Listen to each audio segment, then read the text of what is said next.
I can do it all, I will never fall. It's the Renaissance, you know that I got the mother sauce. You know I'm the boss, I know what it costs. Have you won a loss? I'm so versatile, yeah, I'm a Renaissance man. I can do it all, I will never fall. It's the Renaissance, you know that I got the mother sauce. You know I'm the boss, I know what it costs. Have you won a loss? I'm so versatile, yeah, I'm a Renaissance man.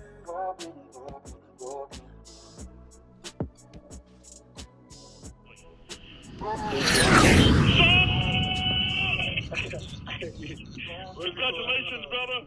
Hey. And here we go. Good evening, everybody. Thank you for jumping on. It's Taco Tuesday with Gunny, and I'm not gonna lie to you.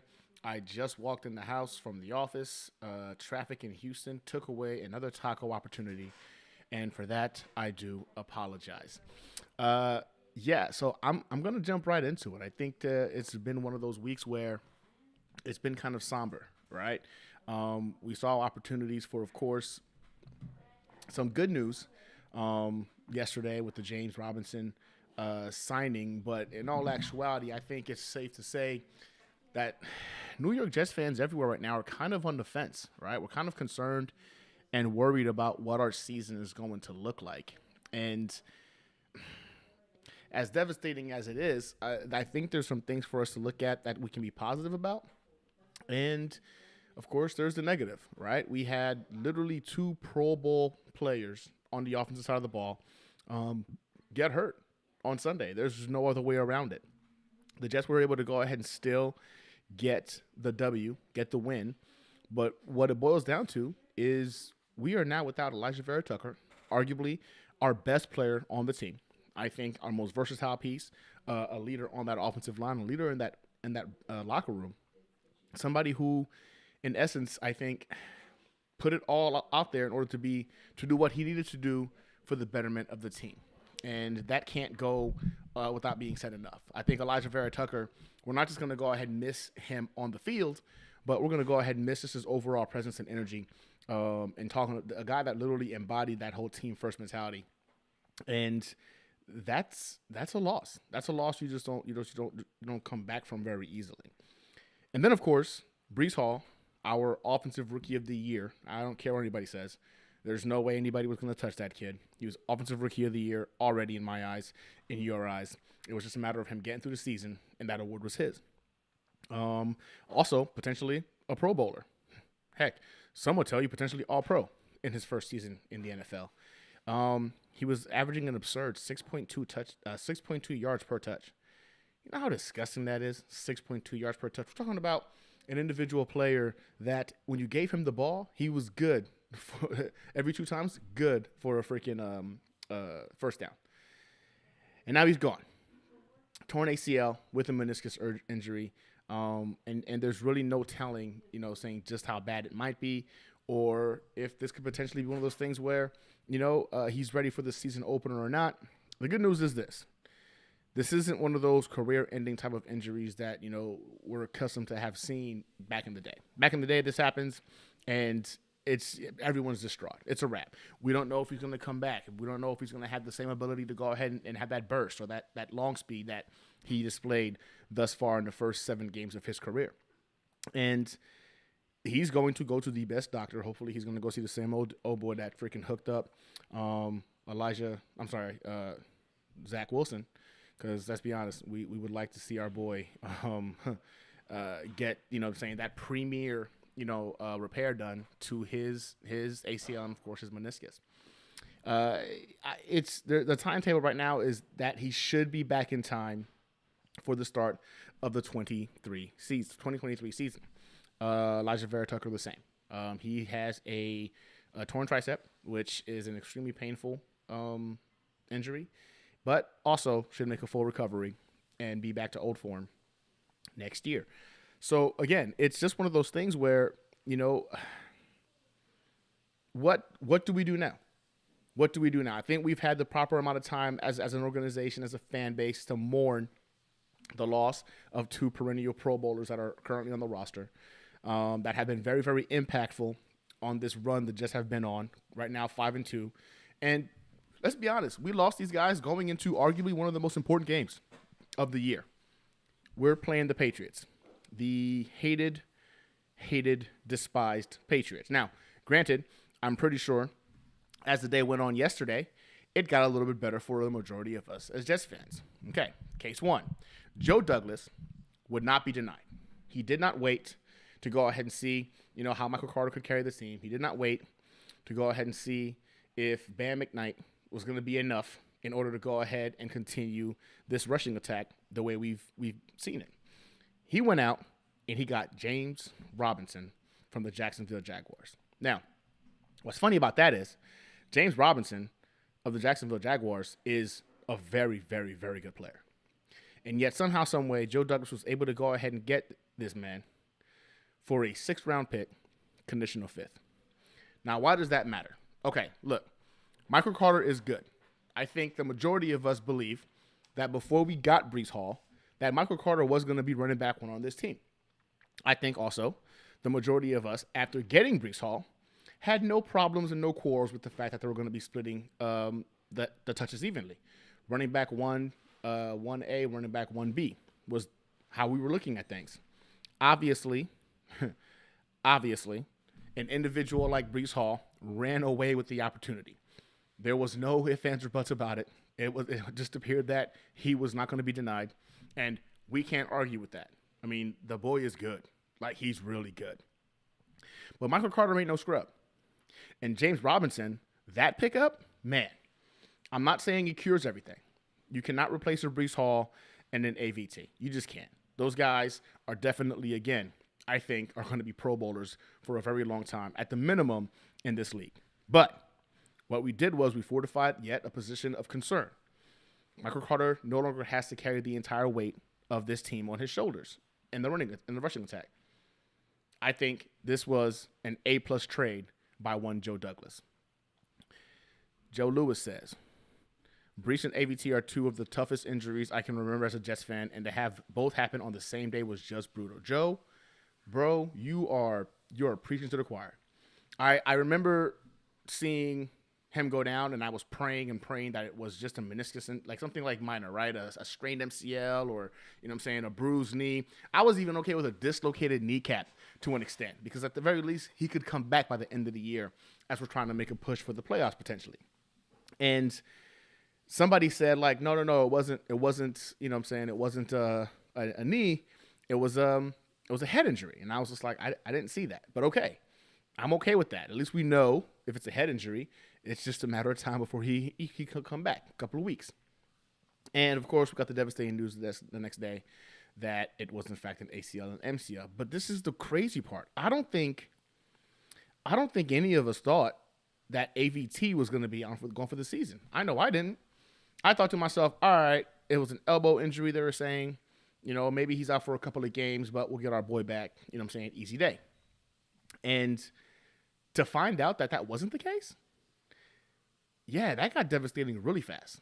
To lose AVT for the year, I mean, long story short, it happened. It's one of those things where now we just have to ask ourselves, like, what do we do next? What do we do next? We got James Robinson. That's going to help, obviously, but most definitely in the running game. And in terms of the offensive line, I know Conklin right now is being considered. I know there's also talks about Tunsil out of Houston. But if I'm being honest with you, I don't think Tunsil is the answer, just based off of just how much it would cost to get him, not to mention his massive cap hit for next year. That leaves truly Conklin if Cleveland is really looking to go ahead and come up off his contract. Now, for me, I think it's kind of, I don't want to say entertaining, but I think it's kind of an oddity, so to speak, because we wanted Conklin just like 3 or 4 years ago. 3-4 years ago, we were hoping to get our hands on Conklin, and it just wasn't possible. He decided to go with Cleveland. They offered that man more money. It is what it is, and we didn't have him. To have an opportunity now to get him, I think is kind of refreshing. So I want to do something that I haven't done yet on this particular call. I see you guys in the chat, and I want to go ahead and invite you guys to come on camera if you want to go ahead and talk. I know we're having some technical difficulties. One of my guests for today had another obligation, couldn't make it. Understandable. I get it. And a couple of my guys right now are struggling to get on. So I'm going to go ahead and do something that I've been thinking about doing for a little while. And I just posted in the comments the link to go ahead and jump on. So if you want to go ahead and share your thoughts, you know what I'm saying, on what the Jets can do or how you're feeling right now about this particular season, feel free to go ahead and jump on. And I'll bring you on a little bit. You can share your thoughts with the audience, and yeah, we'll just take it from there. But the fact of the matter is, what still remains is the Jets are 5-2. They're a 5-2 team, and as such, we don't have any excuses. Joe Douglas doesn't think that this season's over. I think that's one of the reasons why he made this move to get James Robinson. Is because he doesn't believe the season is just over now because, we lost these two guys, which is telling because it lets you know that officially, like, we're really out of that rebuild stage. If Joe Douglas believes that we're in a position to pursue the playoffs at 5-2, which we are, and he makes this move, which means he believes it. The organization believes it. So what can potentially hold us back? Okay.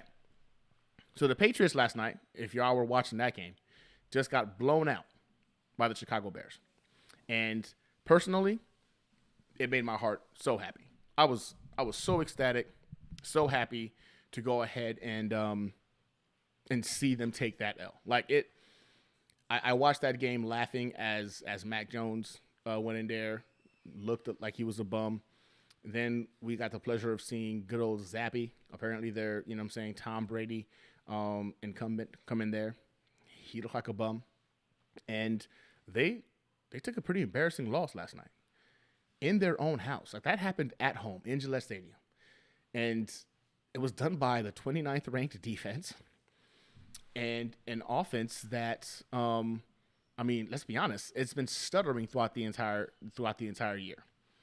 So for me, I think it's awesome because now it lets me know that the Jets, which is a much better team, can do to the Patriots, in essence, what they did to us last year when they ran the score up, 54 points on us. I remember that game vividly, and I've noticed that a lot of them have, one of my boys is finally here. Okay, all right, we're going to keep this thing going. But I always love, when when Adam would bring his takes to the field. He's one of those, like, analytical individuals, so he kind of compliments me very well. Without further ado, Adam of New York Spec Worker Media. Welcome on board, brother. How you doing? I'm good. Is the audio okay? You sound great, brother. You sound great. All right, great. I had to go to my cell phone. For some reason, my trusty laptop wouldn't work out quite so well. So despite my analytical nature, this thing didn't want to cooperate so much. Hey, man, I still appreciate you for making it happen. But I'm happy to be on with you. Yeah, these things are way more fun when you got a friend. You know what I'm saying? Like, so I appreciate you coming on. I know you and I have been talking a lot on Twitter, just messaging back and forth about, the wave of emotion from Sunday until now. But, I've been talking about, what we've seen thus far this week, man. How are you holding up as a Jets fan? This is part of the roller coaster, with every bit of bad brings more bad. With every bit of good, there's always like a little bit of, that comes along with it. But you know what? Over the last month has been the most joyous time of being a Jets fan that I personally have experienced in the last 12 years. And it really doesn't come close. Now, a part of that is the team, but a big part of that is this big, crazy Jets community that we've all gradually formed over the last little while that just continues to grow and grow and grow. Because when you enjoy it with friends, the highs are that much higher. The lows all of a sudden, it's not that they're easier, but you deal with them a little bit more because some folks may think of me as this analytical guy, but believe me, I got plenty of raw emotion pent up inside about this team, all my teams, but especially this one. Okay, so that's why I'm so glad that we have each other. You, me, Nick, Jeremy, Buffalo, all of us, Tigo, because I feel like I'm a better fan at this point because of you all. Because you guys give me a different perspective that's bigger than just my own line of thinking. And it really came into play this week because I try to be fair. I try to be understanding. I think about myself when I was 22, 23 years old, and I may have made a mistake or two in my time. I still Of make course. mistakes every day to this day. So I don't want to just throw Elijah Moore out with the bathwater. I don't want to just like get rid of him and just say he's unsalvageable. He's a terrible person. Forget about it. I don't want to go that far. I mean, the guy didn't break a law, but he is revealing himself as being a very self-centered individual. Now, is this who he always was, or is this what's being fed to him, and he's just reflecting what they're thinking, and he's just a lost soul? We don't know who he really is. But I'm saying this, and I said this to him on Twitter. When he was quoting the Bible, and you know what, that appeals to me because that is a part of who I am as a person. But I don't need to hear it from him right now. I really don't. I need to see his actions. I don't need to see his tweets. So I said straight up, humble yourself, admit you made a mistake, and go be great on the field. You do those three things, Jets fans will embrace you like this never happened. Because in case you didn't know, Elijah, we have a long, miserable history with the team we're playing on Sunday. It's personal. Like Miami is one thing. Denver is one thing. Buffalo would even be one thing. But it's personal with the New England Oh Patriots. God, yes. There's a hatred. It's a legitimate hatred. Like I might dislike Miami. I might dislike Miami fans. I might dislike Buffalo. I might dislike Buffalo fans. I hate the New England Patriots. I hate them. I hate their fan base. I hate them because a good portion of that hatred stems from the fact that it's probably the most, other than the Cowboys organization, the second most bandwagonist fan base of all time. The majority of them will sit there and talk about championship this, championship that, and couldn't name you two players. They knew Tom Brady, and that was usually about it. They couldn't give you another individual on that team that can go ahead and justify why they're a fan of that fan base. So I despise them. I hate Bill Belichick. I think he's a cheater. I hate the fact that he disrespected us last year in terms of running the score up when that game was clearly over. I think they played that game dirty. They went hard to go ahead and try to get Zach Wilson out of that game, and they succeeded. I have a great disdain for this organization. Now, I will never wish. Yeah, I do too. I just got to say this real quick. I went to college in Boston. My mom's family is all from New England. It gets extra personal. I refuse to set foot in the city of Boston again for until we start to have some little bit of credibility. My 20-year college reunion is next fall. Ooh. We got to beat them one time before that happens. Okay, before I make my way back up to freaking Boston, Massachusetts. It's kind of funny you said that, right? So I've never stepped foot in Boston. As when I lived in New Jersey, I've never stepped foot. I refuse to. And the wife and one of our close friends, they wanted to get this trip together. They want to go to Salem. They've been wanting to go to Salem for the longest time. And oddly enough, next year we've already freaking got it booked. We're going to Salem next fall. And I'm with you 100%. I refuse. I refuse to go in there next year without at least having a win under our belts as Jets versus freaking Patriots. And I'll give you a number here. Yeah, and I went to college literally 10 minutes north of Salem, so I was like right there in that neighborhood. But I'll tell you this: people talk about the Jets haven't beaten the Patriots since the Eric Decker overtime touchdown in 2015. I got a number that's gonna it's gonna drive you even more crazy. Oh man, okay. The last time we beat the Patriots in regulation was 2010. We have played 23 regular season games against New England since the last time we beat them in regulation during the regular season. Feel free to drink. That's a real stat, bro. Dude, I counted them one by damn one. It has been 23 games, 2010, since we beat them in regulation. That's depressing on so many levels. Yeah, I mean, we've won two in overtime, but nothing else in regulation. Okay. We owe them. We don't owe them one. We owe them about 50. A lot. Yeah, we owe them a lot. I mean, we're talking about a 10 years worth of football games we owe those guys. With that said, though, you saw them play last night. How do you feel about this game on Sunday? After witnessing I am really wondering, and it's strange for me because, living in Chicago for 20 years, I have a lot of friends who are Bears fans. Not for 1 second did I think the Bears had a shot in hell to beat New England in New England. Because even if you could say it was a trap game for the Patriots, they got Bill Belichick. Either the best, or in my mind, one of the 2 or 3 best head coaches in the history of football, in my opinion. And we can hate him personally, that's fine, but he can freaking coach. I mean, when he gets out of nothing, what he did for as many years as he did, during the salary cap and free agency era, I do respect it. But this was not a thing that his teams used to do, where they got spanked up one side and down another by a Facts. team that is probably considered among the bottom 5. Justin Facts. Fields has been hideous this season. But you know what I saw? Speed. He had speed. He was the antidote to the New England defense. They're a good fundamental defense. They get you, they'll tackle you, they could turn you over. But if you had some legit speed, you could beat them. And that's what we saw last night. And that's what hurts even more with the Breece Hall injury, because the thing with New England, we know how he takes the best weapon away. Belichick has an ability to do that. Like, he took Nick Chubb completely out of that Cleveland game. That's true. Nobody else has been able to do that. I think he would have really limited Breece Hall. But now I don't know how the Jets are going to manufacture this offense. I wonder if they were overlooking us. And with it being a short week, I think that hurts even more. Because last I checked, the Jets are 2 full games up on New England. Facts. And when was the last time that happened? I think maybe Nixon was president or something. I don't know. Something like that, because it's. I don't think. I think they actually did he's never been down to the Jets by more than, I thought, 2007. 2007. It was like week 9 or something like that. They were down to us two games. Obviously, Wow. it changed out, but like it was week 7, 2009, is where I saw that metric. Yeah. Oh, that was the Favre. Oh, that was that. Oh, so that was the Favre and Mangini I year. believe Then, so. right? Yep, correct. Or was that correct. the first year of? Yeah, it would have been, because we didn't was. win the division. Yep. Okay. It was a long, long time ago. Yeah, they came back and, of course, won the division. But that was the last time, briefly. Even with Matt Castle, they won the division. Matt Castle, Yeah, they won that 11 games one year.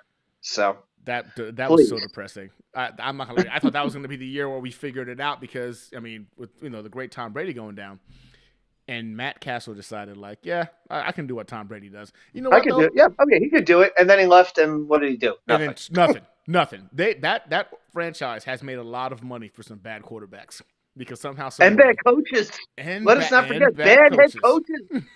Oh my gosh, do we need to run down? You've got these lineages like the Mike Holmgren line. They do NFL specials on these guys. They're all sitting around the table. They're drinking coffee out of their NFL logoed mug. You will never see a special like that for the Bill Belichick tree. Oh my God. Yeah. Charlie Weiss, Romeo Crennel, Eric Mangini, Josh McDaniels, Matt Patricia in Detroit. Oh, God, that was heinous. That was so heinous. Woo. I mean, Sergeant Mike says he doesn't. So Saleh respects the coaching and profession too much to run up the score on the Belichick. So we won't break 50, but there's no reason to not get 10 or more sacks. Pats have 1 win on their schedule versus Indy. Okay. I mean, I don't know, man. I don't know. I can see what you're saying, Sergeant Mike, and you're right. I do believe Coach Saleh does have respect for the game, but there's frustration and anger in the fact that Belichick legitimately, knowingly ran that score up last year. And I don't know, man, as a competitor and as a man, sometimes you got to go ahead and take a swing at somebody, even if it's a little bit of a dirty hit swing, just to let them know that you didn't appreciate something. And I think if it was going to happen, if we take a lead early, I don't see these guys pulling off the brakes. I don't see Coach Saleh saying, like, all right, I guess we'll just start, taking knees. I think if we get this thing going and our defense is going to show up, I think this defense is going to destroy. Their offensive line is below average. Their running game is the best component in terms of their offense. However, their quarterbacks, I'm not gonna lie to you. I was not scared of Mac Jones. He's 2-7 in his last 9 freaking games. Towards the back end of the season last year, you started to see what he was doing early on. More tape you got on him, the easier it was to go ahead and slow him down. Wasn't terrifying. This guy Zappy, look, he had a couple of good games, and he did scare. I think he scared a lot of Jets fans for a little bit, because I was like, man, this kid, okay, he's pretty good. But you can see when things start to come off the rails a little bit, last night, he's pretty basic. And you see why he was a 4th-round pick. So I do believe our defense against that offense should be a field day for our guys. And one of the positives is we got Jermaine Johnson back. He's going to be back at practice tomorrow. We didn't take any major injuries on the defensive side, right? And that's been the heart and soul of what's carrying our team right now is this defense. Yes, it sucks to lose AVT. Yes, it sucks to lose Breece Hall. But when you look at watch the games and how we're winning these games, a good portion of it is on the back of this defense, man. Like, the offense has done their part, of course, but special teams, I think, is number 2 right now in the NFL. Our defense is number 10 in the NFL. Our offense is ranked number 25 in the NFL. So it's not like, you know what I'm saying, we're lighting it up on offense. It's just this defense is putting this offense in good positions. The special teams has helped out a lot. And I think, man, this Sunday, the Jets fans, the organization is going to be very, very happy. They have every opportunity to make a truly memorable moment. They have an opportunity to create a game, to create a moment that Jets fans will talk about years from now. It can really happen because it has become personal. You talk to most Jets fans about 40, 50 years old, and they'll tell you they hate the Dolphins more than any other team. For those of us who are in our 30s or early 40s or 20, it is all about New England. It's not even close. I mean, you've got bandwagon Patriots fans who couldn't tell you who Gino Marchetti or Andre Tippett or Steve Grogan were. If you put them right in front of your face, they wouldn't know who these people are. Oh, it's so true. And they wear the red and blue because they do that. Then they go out, they pull out their LA Lakers jerseys, then their New York Yankees jerseys, and their Duke basketball jerseys. Those are the kinds of people that they are. Okay. And here's the thing. There will be I'll be curious to see what the stadium is like. You know the Jets fans are going to be loud, but how many New England fans are really going to get into that stadium? Because at MetLife Stadium, when we face a team like Pittsburgh or Dallas or even Miami, but definitely New England, we get overrun. And by midway through the second quarter, you can't even tell there's a Jets fan in that air conditioner of stadium. Facts. You can't tell. This time, it has the chance to change because the Jets fans are ready to pounce. I'm seriously. Woody Johnson, Chris Johnson memo. Call Rex Ryan right now. Okay? I don't care if he's not employed with the organization anymore. Get him on the phone. Have him call every season ticket holder just like we did back in 2009. It worked then. Let's do it again. And let's get them on the phone and get these people ready to go. I'm telling you, man, this Sunday I'm going to be at AJ Gators in Norfolk like I pretty much always am. Green Bean's going to be down there with me. My father's going to be down there, who's a Cowboy fan. Pa 2K. He'll be down there.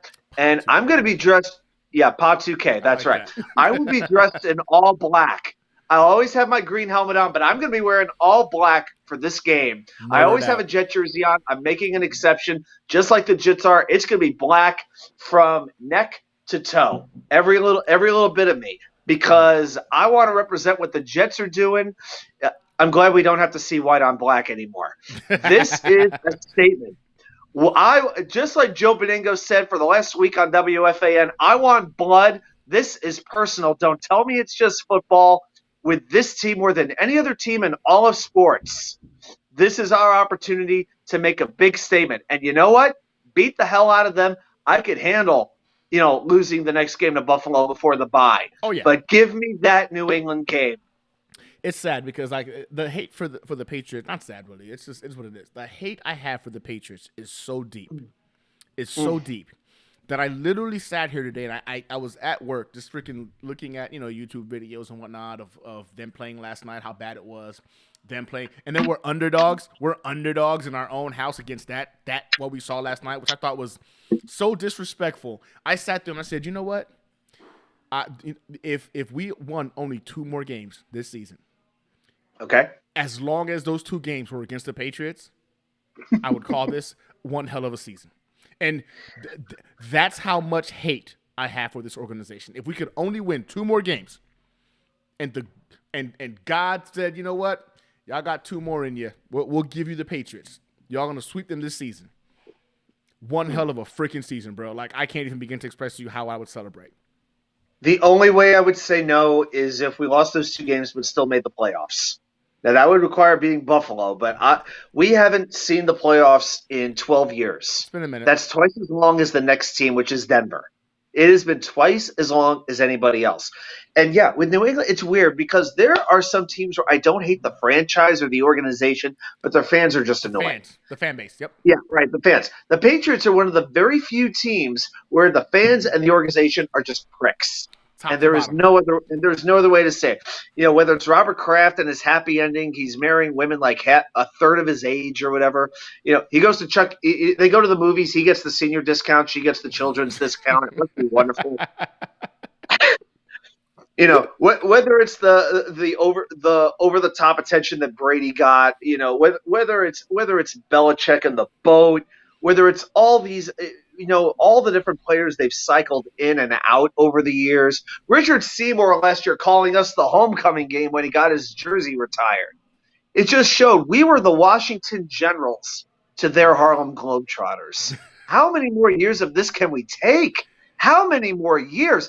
Robert Saleh should be showing those videos. I don't care how much class he has. He could say whatever he wants in the press conferences. I know he's never going to rip a player or say anything controversial, and that is totally fine. The most controversial thing he's ever said in a press conference is when he challenged Rex Ryan to show up and have a conversation. Yeah, pretty much. That is the most controversial he's ever been. Rex Go ahead. backed down after that.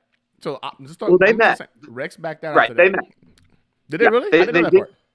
Oh yeah, they met up, and then he went back on ESPN, and he said and then he started to put him over and compliment him. But they actually did meet and have a conversation and talk about. Okay. Oh yeah, most definitely. On first take, they talked about it. So yeah, so I don't expect anything in a press conference, but I will say this, and I feel like I say it every week. I need to see how this team comes out immediately because we know what they can do in the fourth quarter. Yep. A statement needs to be made quickly. And you know what? I hope New England gets the ball first. I want Justin Hardy and Brandon Eccles to smack the living crap out of whoever's returning a kick and set that tone. Hey, how about this? Smack the crap out. Braidman or Greg Zerline, whoever's doing the kickoff, please put it inside the 5-yard line, but don't put it in the end zone. No. I want a chance to lay a tackle in and force a fumble because it would get so loud. If there was a dome, the dome would literally melt right into the swamp of New Jersey. That's what I want to see have happen. Special teams, they've been amazing, like you said, all year. I want to give them a chance to make an impact right at the beginning of this game. Man, and I think that kind of tone setter is going to be needed this weekend. I really do. And I want to say the offense tried to do that against Denver. I feel like they kind of surprised a lot of us a little bit because they came out throwing the ball against Denver, which I don't think a good portion of us thought was going to be the case, seeing that Denver is the number 2 freaking defense in the league to include in that secondary. But it didn't work out too well. I mean, thank goodness, you know what I'm saying, for our boy Brees, you know what I'm saying, that got that 64-yard touchdown run and gave us the lead. But this week, against that secondary, I mean, their strength of their defense is in slowing down the run. Okay. We need to see Zach Wilson do something we haven't seen him do in a while. Start off strong. We haven't seen it yet.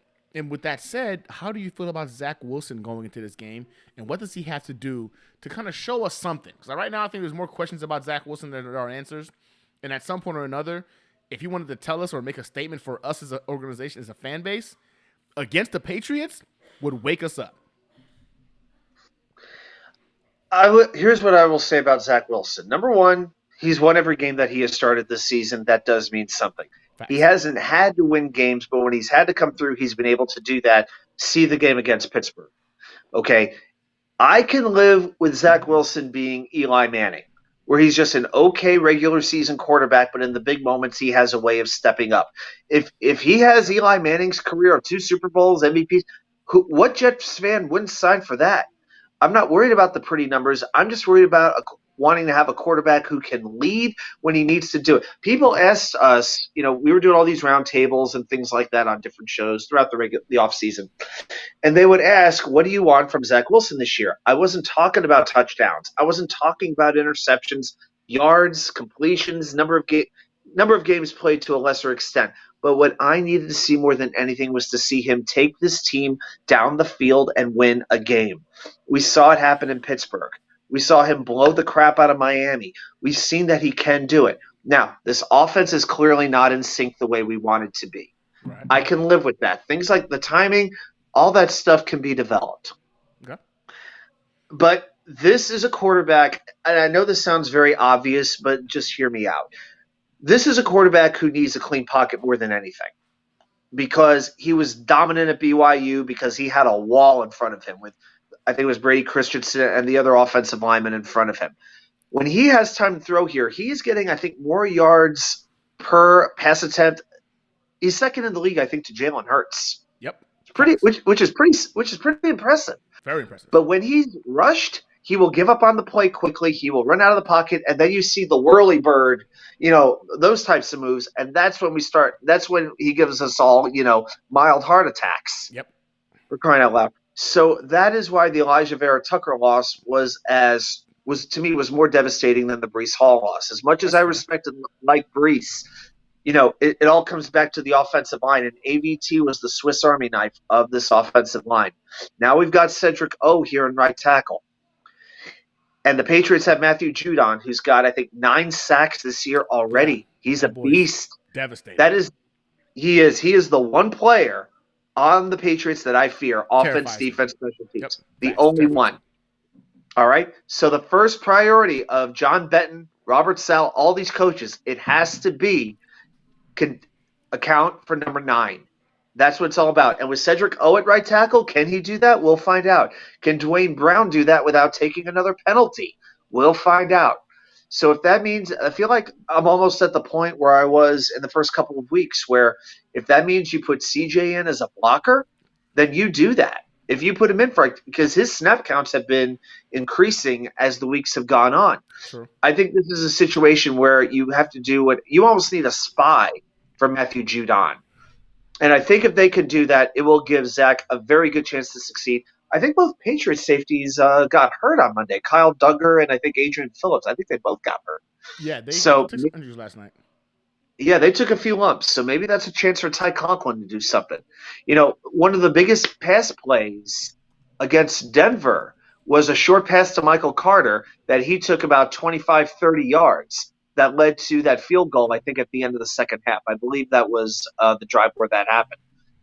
And James Robinson, you know what? We haven't even talked about J-Rob yet, but he can catch the ball out of the backfield. He can make an impact when he does that.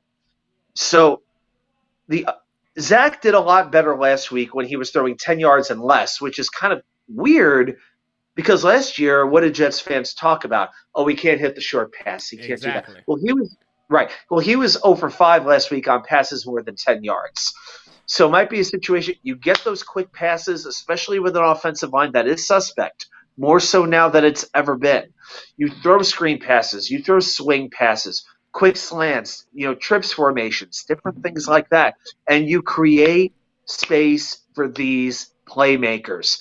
How many times did we see that last week? Like an Eric Tomlinson running with nobody. There wasn't even a jet on the TV screen. Things like that. How often does that happen for Zach? The answer is it doesn't. Mike LaFleur, you know what his job is? Lock him in a basement, in the lab, with every computer that he needs, every phone that he needs, every device that he needs. Put him on speed dial with his brother, with anybody else. Right, and have him devise a plan that will take advantage of a weakened offensive line and a quarterback who's, got the jumps right now, but you still have some playmakers. Figure it out, MLF, because right now this is what we need from you. Mike LaFleur, it's on. 1,000%, bro. Like, I couldn't have said that any better. I'm not even going to pretend to. And I think right now the biggest thing is going to be how can Mike LaFleur make this as simple for Zach as possible. And like you said, you read that stat earlier about how freaking boom, he's money when he's got time to throw the ball. When he has a clean pocket, that boy is literally one of the top quarterbacks in the NFL. When things break down and that pressure gets up there, that's when you start to see him scramble and whatnot. And like you said, he can kind of get a little bit too cowboy, and sometimes it works, and it hasn't thus far this year. And I know somebody said something about like it's crazy because like Zach Wilson is literally one of the elite quarterbacks in the NFL when he has a clean pocket. But whenever he's pressured, he literally has net 0 yards. Like net 0 yards, like 50-something% completion. It's bad. It's disgustingly bad. And I'm like, okay, You can get better from that. You can learn that. One of the things you want from a young quarterback is to be able to be steady in a clean pocket, to trust a clean pocket, and show you can go ahead and take apart a defense from such. Zach shows us that right now. Last year, he showed us like the improvisation aspect was where he felt more comfortable. Just put it all together in one game. Let's just put last year's performance, this year's performances, put it together into one game. And if this is going to be the game where you come out, it should be this game on Sunday. And I think Mike LaFleur is going to be definitely a big component of that because right now, our offensive line is suspect. We don't have a Brees Hall to bail us out right now. I mean, again, James Robinson is nothing to sneeze at, but Zach Wilson will have to do more this week because the defense can only do so much. The special teams can only do so much. We need points to win these games. And with that said, James Robinson is a New York Jet. How do you feel about that acquisition? And what does it say about our boy Joe Douglas? I'm tempted to shave my head in honor of Joe Douglas. As a matter of fact, I'm thinking about it. Unfortunately, I can't pull the beard off like I have been able to back in the day. I did pretty well on the neck, but think this yeah, is an but not on the accident? face. When Joe became our GM, boom, I decided to go all the way bald, brother. This is why I look like this. That's all it took. You know what? If Mike McCagnon had worked out as general manager, I would have picked up drinking up coffee, but it didn't work out quite so well. I was so impressed that he made that move as quickly as he did. I thought it might be a situation where they gave it a week. I figured they would call up Bam Night, which they did. It's nighttime, which I'm very happy about because I am a Bam Night fan for sure. But I got to tell you, I am a fantasy owner of James Robinson, so I've been tracking him a little extra closely. And it was amazing to me that his carries diminished, and diminished. And it wasn't because of a lack of production. I think it was all about two things. Number one, Jacksonville needing to justify drafting a running back first round. No disrespect whatsoever to Travis Etienne, but they had to justify that pick, and James Robinson paid the price. And number two, I don't think Doug Peterson really likes to run the ball all that much. And they were not going to keep him, and they figured, let's get what we can. And the fact that within 6 hours of the Robert Saleh press conference, that announcement came down, and it happened early. It happened on Monday, and so there's a good chance he's going to be ready for this week. Yeah. The one thing that's a little bit to me is they talked a little bit about knee soreness. Doug Peterson was talking about his knee not being great. I wonder if that's a little bit of a smokescreen for why he didn't play, because he played 12 snaps. But he didn't get to run the ball. Facts. So if his knee was that sore, why is he even on the field? To me, it's a little bit of a cover up here. And let's be honest. Go ahead. I don't think Joe Douglas is going to go ahead and make this trade without making sure this guy clears physically. Oh no. This is predicated on the physical. Facts. Yeah, to say the least. But here's what else he could do. He not only runs with power. I mean, he's a 5'9" tank. He runs hard. He's not going to give you the breakaway speed that Brees did. So if you're looking for a home run hitter, we don't have that. Mm-mm. But this is a player, I believe he's had 8 4th and 1 or 3rd and 1 goal line attempts from the 1 yard line. He has scored every single time against a bad Jacksonville offensive line when it comes to running the ball. Jacksonville in the last 3 years has never finished in the top 20 in terms of run blocking. Okay, so when he's running behind, Dwayne Brown, we've seen what he can do when he gets in space. When he's running behind those types of guys, McGovern, Herbig, Tomlinson, when he's on, you know what? He can really have an impact. You might not get 50, 60-yard touchdown runs for a little while, Jets fans, but I'll tell you what, this could be a situation where you have 3rd and 5. It's not the worst idea to hand it off to him.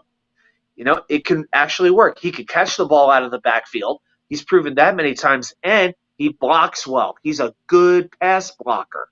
He creates an impact. And again, what is he, 24, 25 years old, making practically no money.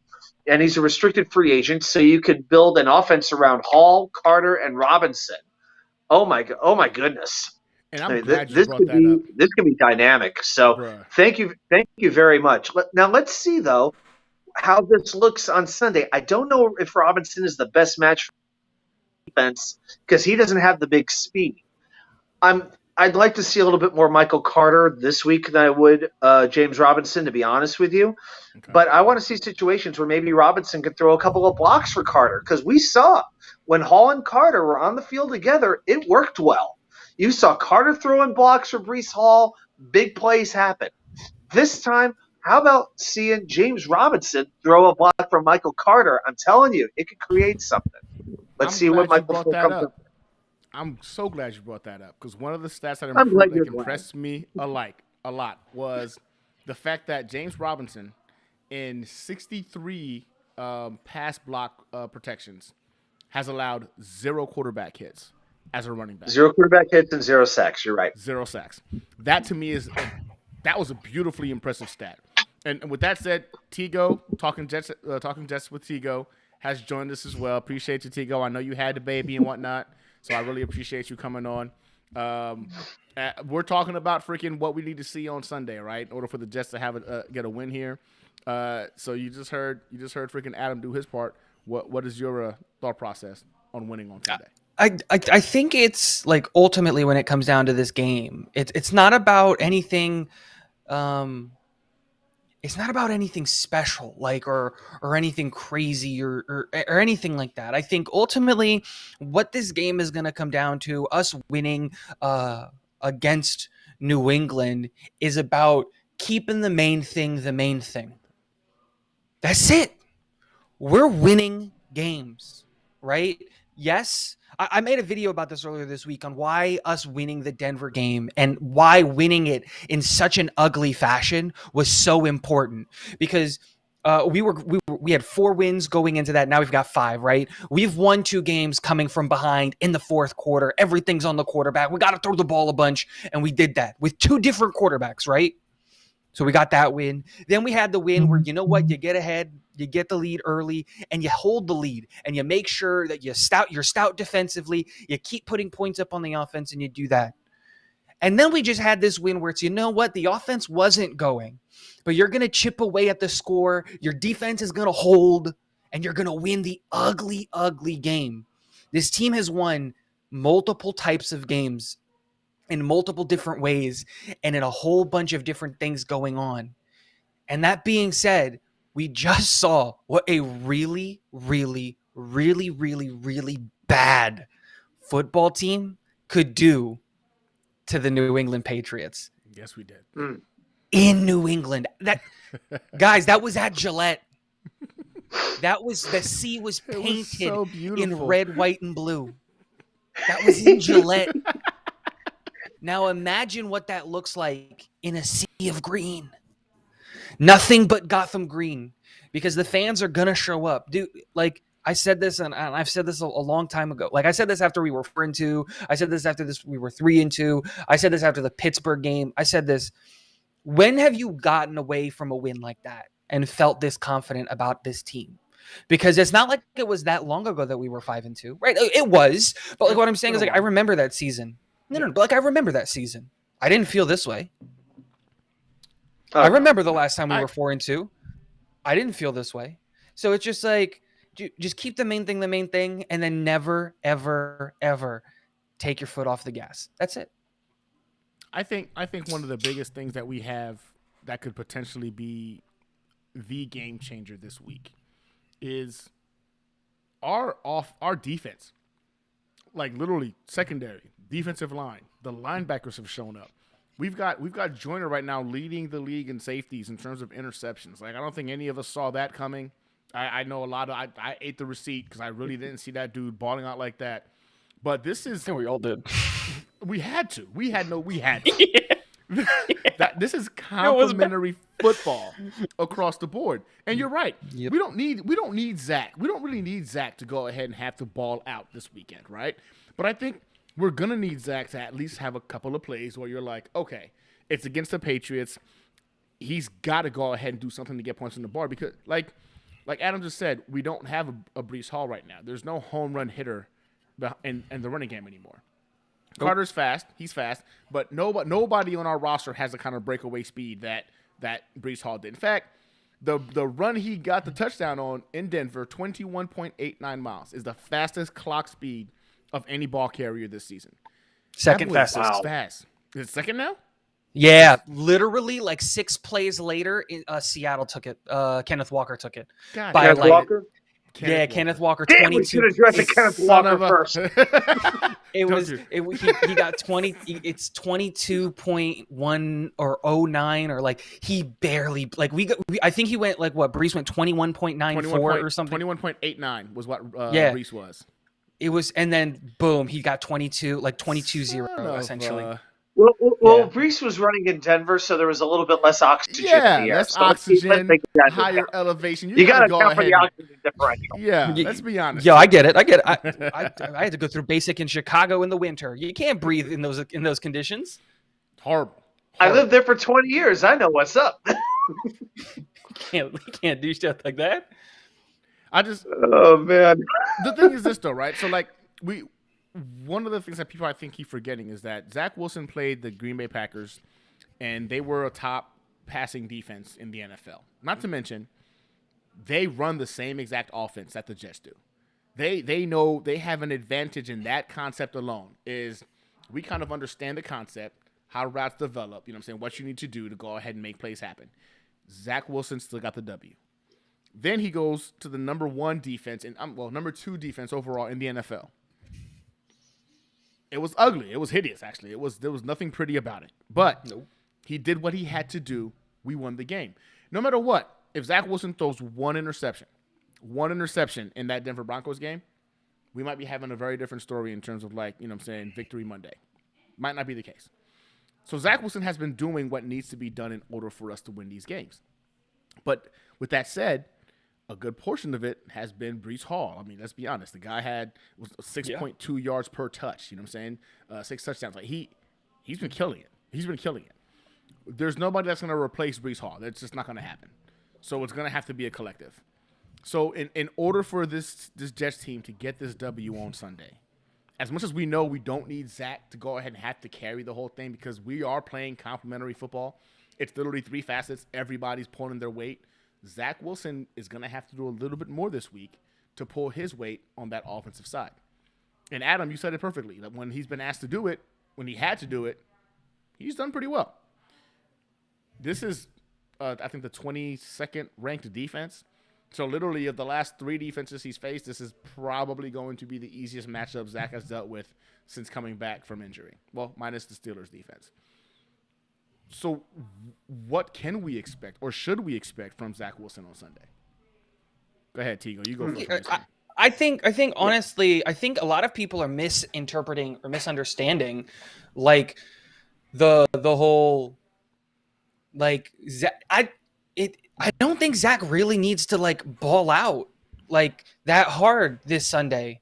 Like I think at least I do. I expect James Robinson to play in this game with a limited playbook, kind of to get a Christian McCaffrey kind of treatment. If you watch that San Francisco game, Christian McCaffrey ran like 4 or 5 plays. Now, like what I mean, but like, he ran those over and over again. But like he was told like here's four plays that you need to memorize for Sunday, and that's good, and that's all you need to do. We obviously have more time with James Robinson, but some of the things are going to be kind of similar because Doug Peterson does a lot of RPO, right? Like that's what his offense is in Jacksonville is really RPO based. And so it's not like he's going to be, again, we run a wide zone running scheme with, play action passes and the RPO. So it's a different system, but he'll still be involved. Michael Carter is still Michael Carter. Ty Johnson is going to be trying to make sure that he doesn't lose his running back 3 spot to the newly elevated Bam Knight, who's trying to take that running back 3 spot. And so, again, it comes back to what I was saying. I think you keep the main thing, and you run the ball. Not saying that I'm scared of this New England defense. I'm not. More than ever, this is a game where I would love for Zach to throw 400 yards, 6 touchdowns, run 2 touchdowns in, catch a touchdown. I would love to see that. Right. But it's part of that is just, it's foolish. We put up 40 points on Miami, a better team than New England, and we didn't throw a single passing touchdown. The expectation that Zach is going to have to win games with his arm we lost Brees and we didn't replace him. And that's never going to happen because Brees is elite. Yep. You can't replace elite. Nope. But that being said, we now have a two-headed monster in Michael Carter and James Robinson that's pretty lethal. And now the expectation is what? Braxton Berrios is going to get more involved. That, if you guys watch back, I just watched back today the game against Denver. There was that play where we handed off to Braxton and he turns up field for 25 yards. Braxton Berrios is so good as a runner. That play, if it was anybody that's not named Braxton Berrios, is a tackle for loss. Yep. It's the same thing with the touchdown in Green Bay with Brees Hall, right? That's any other running back. They probably try to throw that ball to Garrett Wilson because that's what the play call was. Yep. No, Brees turns it upfield and gets that touchdown. So you're going to just see a better, more balanced offense. It sucks to say this, but losing Brees is only going to make us better because Brees was starting to become a crutch. And now we're going to have to get off that crutch. Now we're going to have to win games, not because of Brees Hall's elite athleticism. Because look at Tennessee when they can't win games because of Derrick Henry. They can't win games. They freeze. You're right. And we don't want to be that. So it's the same thing that I think happened to Carolina. They lost Christian McCaffrey. They went and ran it up on the Bucs. They said, okay, wait. Christian McCaffrey wasn't our entire offense. We got Chuba Hubbard. This kid's pretty good. We got Foreman. This kid's pretty good. We got DJ Moore. Everyone's trying to trade for this guy. Like, we can still win games. And that's the realization that this New York Jets offense has to come up with is, hey, Brees Hall wasn't our entire offense. You know, we can win games even without Brees. So let's go do that. I like that. Adam? I would agree with you if not for the AVT injury, because I am pretty scared about this offensive line. And are we going to give Zach the time that he needs in order to operate this offense? Because let's be honest, the receivers have not been getting open as much as we needed them to. Plus, now you rule out Corey Davis, who is his favorite target. You know, on one hand, is that going to make Zach more nervous? Or on the other hand, does that make him have to look towards another target and that makes him look at different reads? All these different things. That's for me, one of the biggest angles that people have not taken into account with the Elijah Moore situation. When he comes back, how does that affect Zach? Does Zach have this thing inside of his mind that he has to feed Elijah Moore in order to make him happy and to shut his mouth? You know, things like that do happen. And I could see Zach feeling like, you know, I want everybody to be okay. Elijah, let's feed you quickly. Well, Elijah, get in situations where you actually get open, get some space, and make some plays. We know what he can do when he has the ball in his hand. But Tigo, you made a point that I completely agree with, and it's Braxton Berrios. I'm telling you, we saw how much – I already said this tonight – how much New England struggles with speed. We saw it with Justin Fields. We saw it with a number of their weapons. Braxton Berrios can take a ball 20, 30, 40 yards. I really think I would look for ways to get Berrios very much involved in this offense. I would make him the primary slot receiver for this game. Whether it's setting up a screen, an end around, I want to see Berrios have the ball a lot in this game. I think he can devastate New England and make Bill Belichick cry in the post-game press conference and be him at an absolute loss for words, which we know he already will be, even if they do win the game. Yeah. But yes, the speed of Berrios, I feel like he can exploit this Patriots defense as much as anybody else on the Jets can.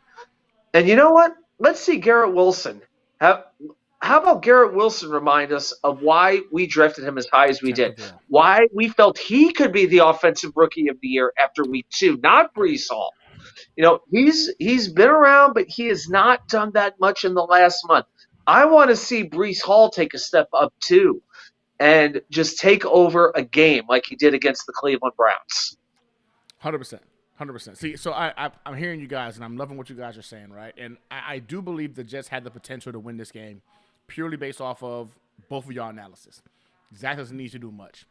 But I also am curious to kind of see the matchup that we have here with the Zach Wilson. Like I think we've seen him go ahead and play the game a little bit more gingerly the last couple of weeks, which we had to respect and understand because of the caliber of defenses he was facing. Respect that. This Patriots defense is not good. They're not good. This is They got 2 players. They got 2 players exactly. Well, they got Judon, and who's the other guy that you have in mind? Jonathan Jones. Jones. Is he Jonathan corner or Jones. safety? Okay. No, I have right. the corner. McCourty hasn't been McCourty. No, McCourty's been McCourty's a little bit old. non-existent. There's literally 2 players that I'm worried about. It's Judon because of course it's Judon. And it's that corner. But like I'm not worried about him because I think our wide receivers are better. I'm just saying like those are their 2 best players. Like that's it. That's exactly what I'm saying, Tigo. I think our wide receivers, none of these cornerbacks can hang on our wide receivers. If Elijah Moore plays, of course. But even still, I think Braxton Berrios could run circles around their cornerbacks. So I think that opens up the opportunity to see what Zach Wilson can really do. And I do believe there's a special offense that has been saved for this particular game that they've probably been prepping for since last year. I'm telling you, I don't believe that we've seen the way they're going to play the Patriots yet until we see it on Sunday. There's no way you're going to tell me that freaking Mike LaFleur has not been sitting there, like you said before, in the laboratory concocting some ridiculous offense because he understands that the Patriots are going to be able to predicate their defensive scheme. They can adapt. They can adjust. That's what Bill Belichick does well. So why play an offense that they've probably got tape on? I think we're going to go ahead and see some surprises this week. And I do believe if there's going to be a week where we see Zach Wilson finally show us like, all right, guys, y'all been asking for it. Here it is. And I'm okay if he throws an interception or 2 interceptions, right? But if he gets me 2 touchdowns and he's thrown for 300, I want to see him keep them on their toes, because our defense is so much better than their offense, and our special teams is so much better than their special teams. This is the game where you say, all right, Zach, we got to go ahead and put it on your shoulders on this one, and you're going to carry us, and we're going to carry you if you do falter a little bit as well. I think this is the perfect game for it. I think the really cool thing with this game is going to end up being the fact that like there's no right answer for New England. No. Right? In the sense of like their defense is not good enough to take away or to try and take away both the running game and the passing game. They can't do it, right? Like Denver was good enough to take away both. Yep. Right? Green Bay was good enough to take away one. Right? They took away the passing game. Yeah. Cool. Brees will run for 300 yards. Like, right? Like, that's fine. And those were 2 really good defenses at their respective what they were supposed to do. That being said, not only can they, if they stack 7 and like, I'm hoping that their game plan coming in is just they run the ball, and that's what they did. Look how scared they are about their inability to run the ball well. They went out and they traded for James Robinson almost immediately after losing Brees. They need the run game. I want them to stack the box so badly. I want them to come 7 men in the box and leave Denzel Mims, Corey Davis, if he's in, Elijah Moore. I'm just listing all of the wide receivers because I don't know who's going to be there, right? Garrett Wills. Give me one-on-one matchups all across the board. Just do it. Just give it to me. All across the board, give me one-on-ones because you're having to respect James Robinson and Michael Carter. Have these linebackers be late to a Garrett Wilson cut-in route, like a slant route. Please.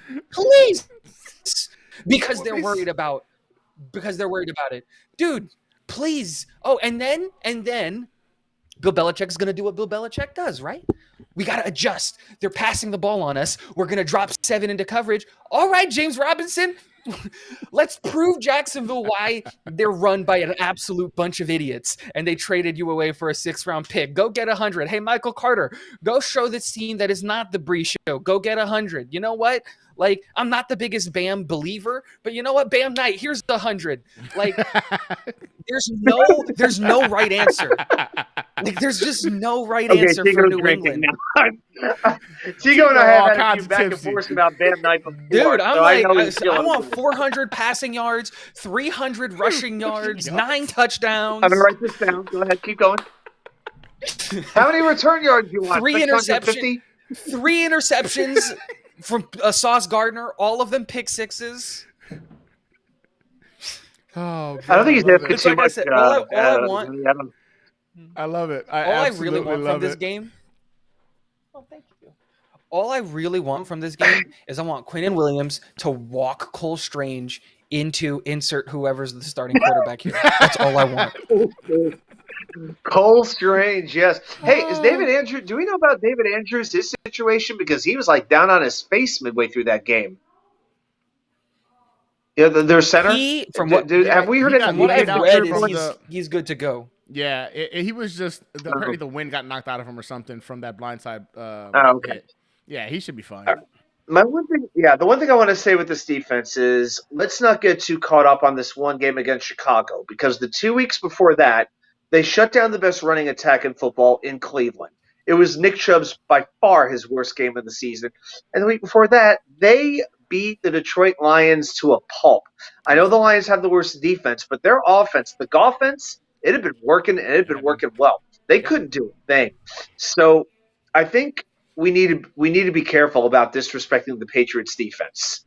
They can make impact plays. Now they're prone to speed. That I think we started to see that, but we can't act like this is a bunch of ragtags, like we're playing our own defense from last year. Right now they're pretty much a middle of the road defense from what I'm seeing. They're allowing 345 yards per game, which is pretty much middle of the pack, and allowing 20 points per game after last night. And believe me, that number went up by quite a bit after playing Chicago. So I expect another slugfest. I don't see a game that's going to be too different from what we saw this past Sunday against Denver. And I don't know about you guys. I don't know how much more of those types of games my stomach can take anymore. Well, okay. I love your point you made now. That makes a lot of sense too. But I also can say that I don't think they faced a defense like ours yet either. That's going to be I think the game changer here. When our guys are able to go ahead and create turnovers, get to the quarterback, and create shorter fields of play, you're right. They destroyed the Lions. Those Lions did not win the field position game at all that night. It was embarrassing. But in this situation, I think that's going to be what allows us to feel more confident in our offense, because that defense is going to create turnovers. You're not going to sit here and tell me that our defensive line against that offensive line is not going to get to those, whether it's Zappy or Mac, whoever it's going to be. They're going to get to them. And we saw last night when they got a little bit of pressure, the kind of choices that they made. We've got two top 10 defensive backs on our freaking roster. Those guys are in the secondary right now with the safety group with the most interceptions in the NFL right now. Like, even freaking C.J. Mosley, who got robbed from his interception last week, which that is what it is. Like, these guys are hungry for the ball. And I think that's going to create opportunities for our offense to go ahead and stack up points. I mean, I'm not on the Tego level of 23 touchdowns in one game and whatnot, but I do believe that first ever NFL game with triple digit score. That's ridiculous. I did that a ton of times. I was playing Madden on beginner level. But I don't know, man. There's something about this matchup that I think for the first time in a long time as Jets fans, we feel good about. The only thing we're worried about is the historical pain of having seen our team get beat by these guys. But like in all actuality, you're looking at how they played this year. You're seeing how our team is playing this year, and they've only gotten better each week in terms of the defense and special teams. Offense, we're going to have to see which route we take, because the rushing game just kept getting better each and every week. It's the opposite for the Patriots.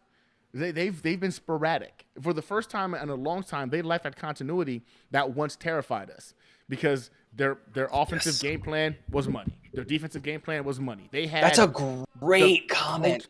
And that, I think, is where we're going to see them pay for it. They don't have that continuity that used to terrify other teams. Right now, it's been like a sporadic freaking game show that nobody really knows what to expect when seeing these guys. Bill Belichick took out Mac Jones last night after one interception. One interception. At the time, he was moving the ball, running the ball. He was kicking people in the nuts doing it, but whatever, right? He took him out. Did you see? I thought I was the only one that saw that. Oh, no. That was on purpose, bro. That was blatantly, obviously on purpose. And then Zappy gets in there. He looked great. But then he started turning the ball over. There was so much inconsistency from Bill Belichick. In his mind, he's like, man, I felt like the fans coached that game last night. I thought the fans were like, all right, time for Zappy to come in there. And he was like, hey, man, the fans want you to go in there. Zappy. And that to Because me, I'm Zappy. Yeah. it's so un-Belichick-like. And I'm like, oh, bro, the continuity is gone. And that to me is going to be like, it's going to cost them. It's going to cost them this coming weekend. I think something that's I mean, being incredibly undersold about this game, sorry, real quick, about this, not this game, but this team, something that's incredibly undersold is that this is the first time in Bill Belichick's career, or the last couple of years, where he has no idea who, what, why, when, where, all of the W questions and how is happening under center. He doesn't know who's going to give him the best opportunity of winning. They just don't. He doesn't know. Because even before Brady, he had Bledsoe, and Bledsoe wasn't a chump. No. They were expecting to run Bledsoe the whole year. So They were still a Super Bowl contending team with Bledsoe. And then they just happened to have the GOAT on the bench when Bledsoe got hurt. And Tom never lost his job. Tom leaves. Like, people are underselling the fact that Brady made Belichick look really, really smart offensively. Because why? We know what Belichick is on defense. And I'm not going to take anything away from his defensive. He is a defensive guru. Yep. And that's the only word. If there was a word above maestro, whatever, on defense, he knows what he's doing. And I'm never going to take that away from Belichick. And I hate the man. But that being said, we see what these offensive coordinators, we see what these offensive play callers, we see what this offense looks like when they don't have Brady. Look at every single offensive coordinator who left Brady and tried to get a job somewhere else. Doesn't work. It just doesn't work at all. Look at these special, like, there's something to be said about the fact that Mac Jones has a noodle arm. Bailey Zappi was hot for 2 or 3 weeks, but you know who else was hot for 2 or 3 weeks? And now, Mike White. Mike White, thank you. I was going to say it too. Thank you. That was the easiest question of all time. It was, though. It really was. Like, Mike White looked good. People were asking if we were going to have a quarterback controversy because Mike White beat the Bengals and looked kind of halfway decent against the Colts. Yeah. We found our franchise guy. It's Mike White. What? He's a Hall of Famer, literally. Yeah. Good. Like, but going back to, like, when you didn't have to as a head coach, it's the same thing that I mentioned about Mike Tomlin. It wasn't my opinion. It was my friends who are Steelers fans' opinions, right? And they were telling me this about Mike Tomlin. And I'm going to say this, but now this is my belief about Bill Belichick is when you have the answer at quarterback for 20 years, the rest of your job becomes incredibly Very easy. Because know. And always a rock-solid offensive line and only 2 kickers needed in 20 years. Because if the kickers weren't that good, there'd be a lot less Super Bowls. Just saying there is more to the picture than what a lot of people would have us believe. Just saying. But I get your point. But if Brady's not there, it doesn't matter if they only had 2 kickers. Because Brady put those kickers in those positions. I don't want to get in the whole Brady debate because I could do that all night. I don't want to do that. Yeah, look. Brady, we can still hate the guy, right? But the guy is one of the best quarterbacks in the NFL in history. The guy found a way to cheat multiple times, and at worst he got was a slap on the wrist. If you're not trying to cheat, you're not trying to win. I get it, right? But that being said, Belichick looks for the first time in his life, he looks human. And that's just the reality of it. He looks human. And to counteract that point that you were mentioning about the Browns game, where because I think that would be the first game where you say, hey, they faced a pretty serious defense because the Browns defense is pretty good. Their offense is atrocious. Like, they threw 4 picks. They threw they were just winning the time of not when they won the time of possession battle, but also Ramondre Stevenson was elite that game. Like, they couldn't stop the run for the life of them. Cleveland, that's the outlier, not the standard. So, in my opinion, I think, again, you always go into a game against Bill Belichick cautious, but it's not that bad. And just to be clear, I want to make sure I follow what you said. So the first serious defense the Patriots faced was Cleveland 2 weeks ago. Yeah. Is that what you're saying? In I mean, my they did opinion, face Baltimore and Green Bay. Baltimore and Green Bay before that. Those defenses aren't exactly slouches, in my opinion. they're not slouches. Like, again, but what I mean is like a well-built all-around defense. Baltimore, they're frauds. I'm going to stand on that hill. That's the hill I will die on. Yeah, they haven't Baltimore is impressed the much this biggest year. frauds in the NFL. They're close in my eyes to what the Eagles are because I don't believe in the Eagles, but they're like undefeated, so I can't really say much about them. That's a hot I don't believe in take. Jalen Hurts. That's on me though. But the Okay, Ravens, but that's offense. We were talking about defense.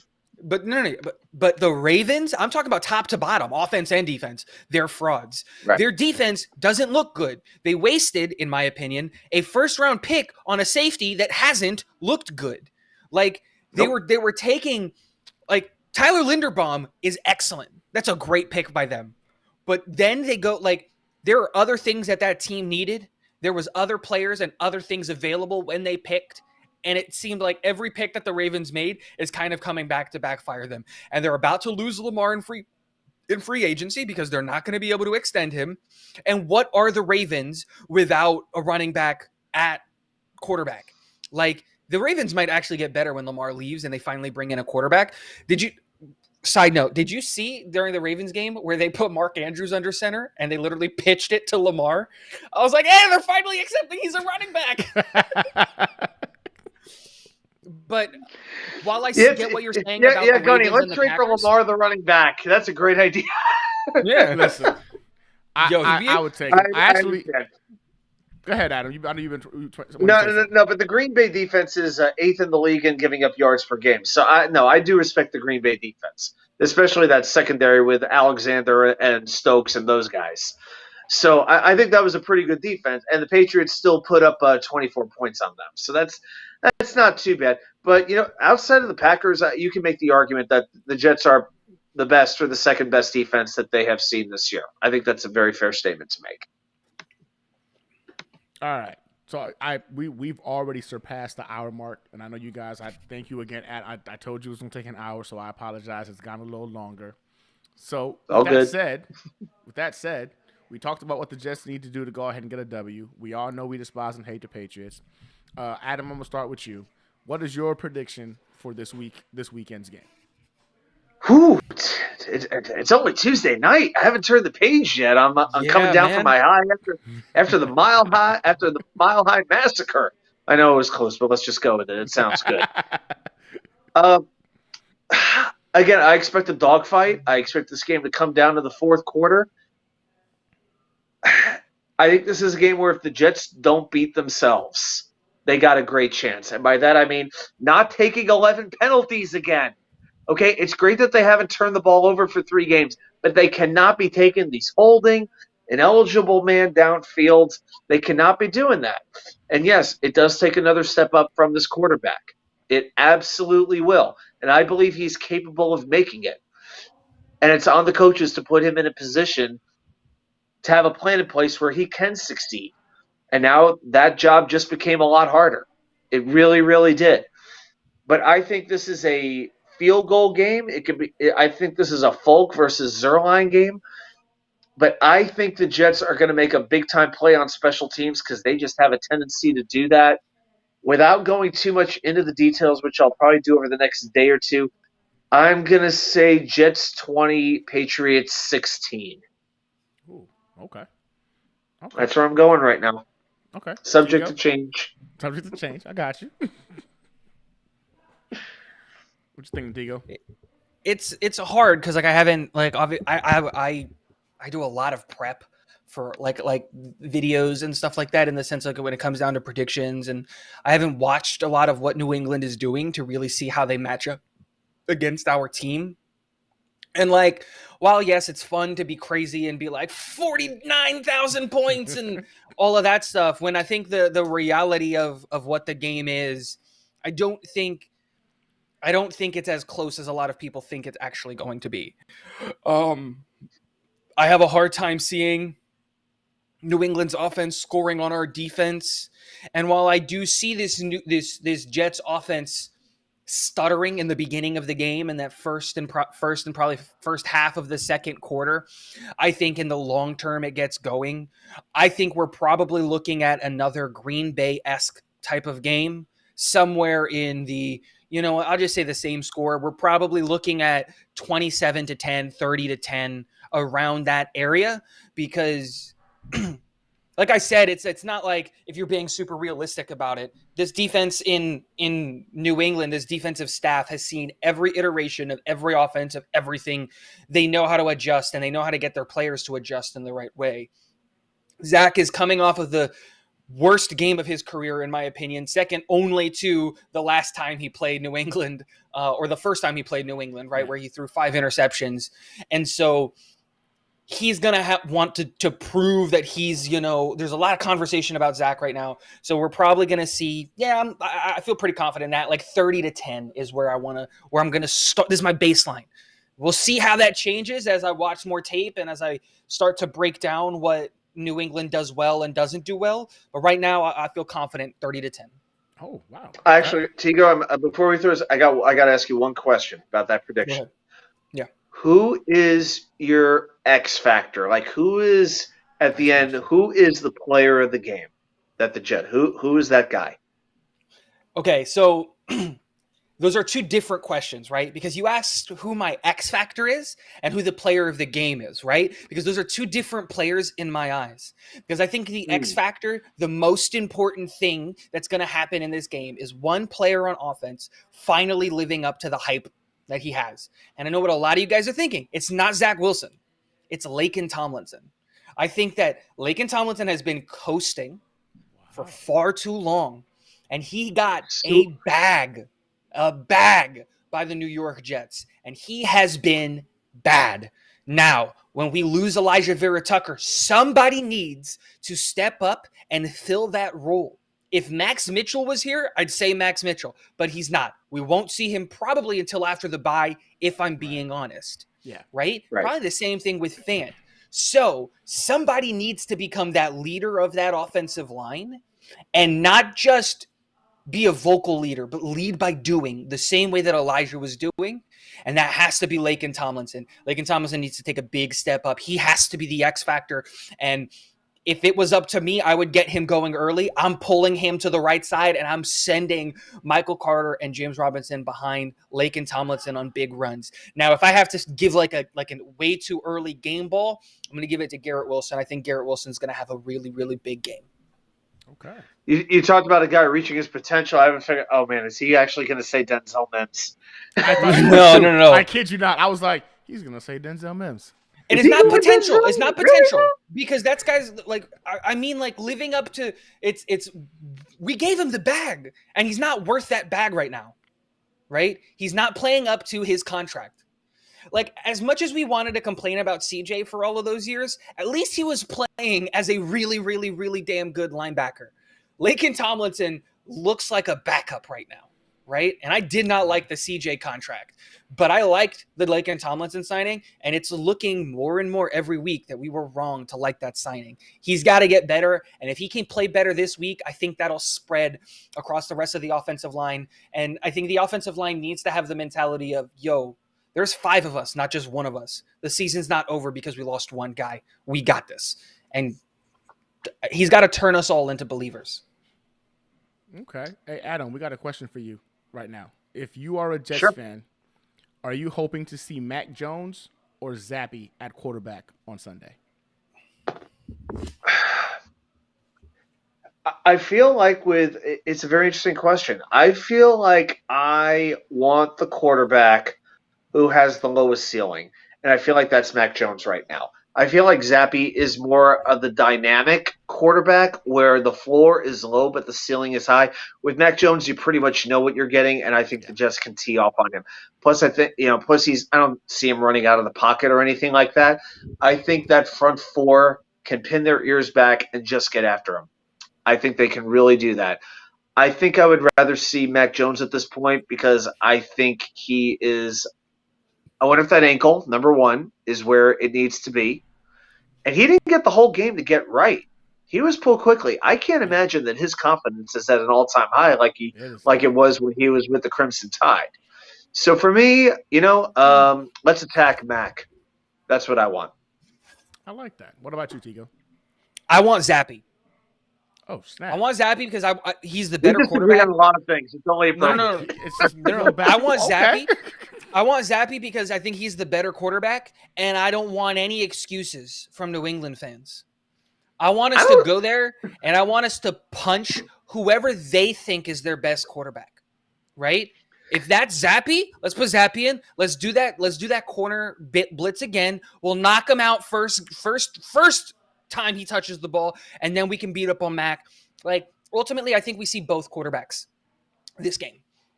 I think that truthfully and honestly, I think it doesn't matter which one you want. We'll see both of them. But in my opinion, I would love to be the team like Chicago benched Mac. I would love to be the team that benched Zappy.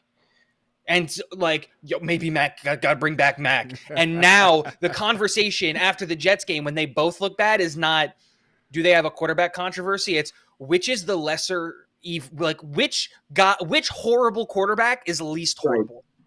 And that's the conversation I want in New England the week after they play the New York Jets. So I want Zappy because I think we can make him look like a fool. We could have crappy Zappy. Is that what you're saying? Yeah. Absolutely. Zappy. Crap all over Zappy. Dark Soldier got a question for us, guys.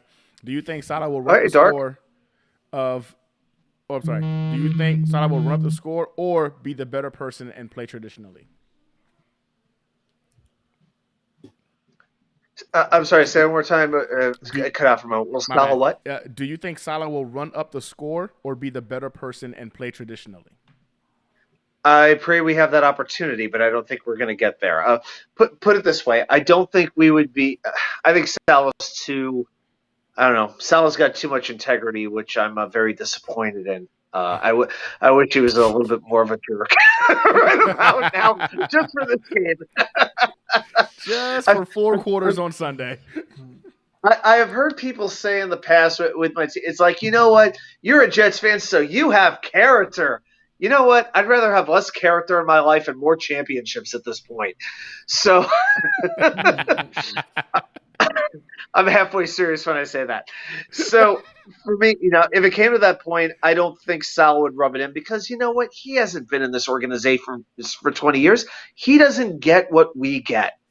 The Johnson family might, maybe they feel it the way that they've been around, so they should know. But the rest of this organization, how long have they been here? 5 years tops? So, no, I think they look at it as an important game. We know Coach Saleh has a very big emphasis on division games, but you know what? We're going to see this team in 3 weeks anyway. You know what? So, hey, we don't need them, collecting receipts on us. You know what? You take the game. Let's find a way to win it now. But then how about we beat the piss out of them in Gillette Stadium? How about that? How about we make it miserable for their bandwagon low-life fans in their house? Yeah, let's take the lighthouse and burn it to the ground, figuratively speaking. Okay. Here's the thing. I agree with a lot of what you said, Adam. Like, I do. And I think that Salah is a high character guy, and I think all of those things that you said are true. But I think there's one thing that I think you failed to take into account. And that's the players. And that's that there's 53 men that aren't as high a character individual as Robert Saleh. And I think we might be drinking the Kool-Aid on Robert Saleh not being this super petty guy and here's why, right? So I think it's very, very, very, very telling, right? We have we win, and then we have Victory Mondays. And for those of you who don't know, in an NFL like space, on Monday, whether you win or you lose, you still have like some types of meetings, but like you don't have like a full blown out practice. You don't have to come to the facility. They're virtual meetings and you have those conversations, and it tends to only be like 20 or 30 minutes. And if you want to go to the facility for rehab or get some lifting in, you can do that, but you're also allowed to do that at home. That's why it's called a Victory Monday, right? You can be home. That's why we saw Sauce Gardner do a stream on Twitch and play Call of Duty. And that was a cool moment if you were a part of that. But there was one tweet from one player that came out on Victory Monday. And I think that this came out right after the meeting because they brought everybody in and Robert Saleh had this meeting. And you guys might know who I'm talking about. It's someone who wasn't here. He's not even that big of a contributor on our team. And that's Will Parks. Will Parks was going out and he was like, they were throwing goal balls in the fourth up 30. I wasn't here, but I remember that though. Let's get back to work, gangsters. Y'all know what time it is. And that's it. That's all I'm going to say. I like because I don't think it's going to be up to Robert Saleh and Mike LaFleur and Jeff Ulbrich. I think that there is 53 men that did not forget what happened last year. And for those men that weren't here last year, they've been told. And they know what's going on. And they know what this means, not just for us as fans, but what it means to the organization.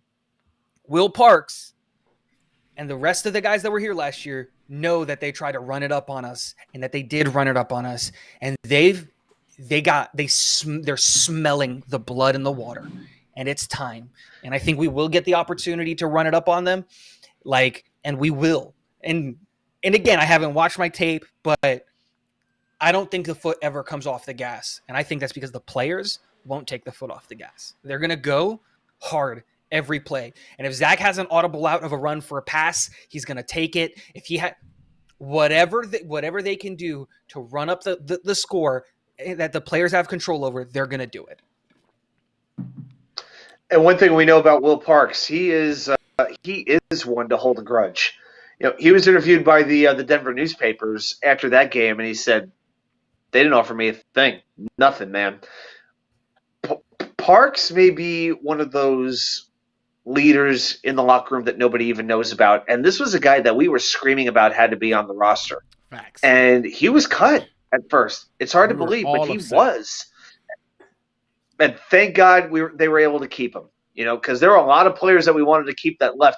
And Jason Pinnock, as good as the Giants are, have you heard about one story since the season began about Jason Pinnock? No, you have not. I think he has one snap. He has one snap.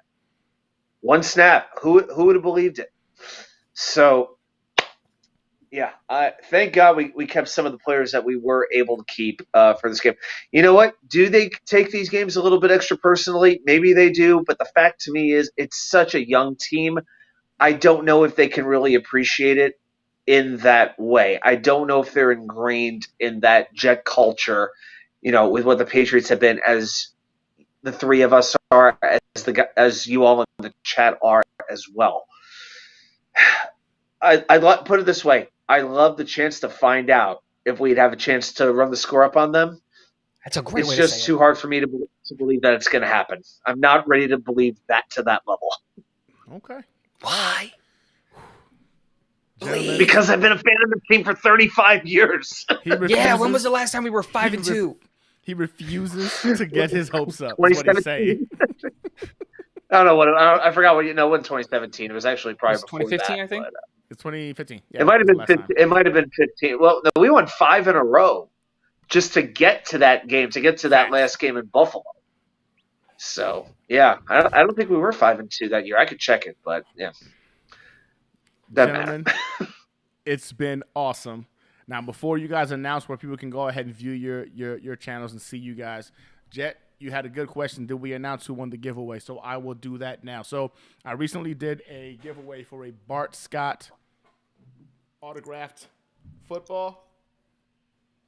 Bart Scott autographed football. That's cool. Yeah, I very nice. I wanted to go ahead and do something. I hit freaking 500 plus on the YouTube channel. I hit over 800 plus on Twitter, and I just felt like I had to do another giveaway.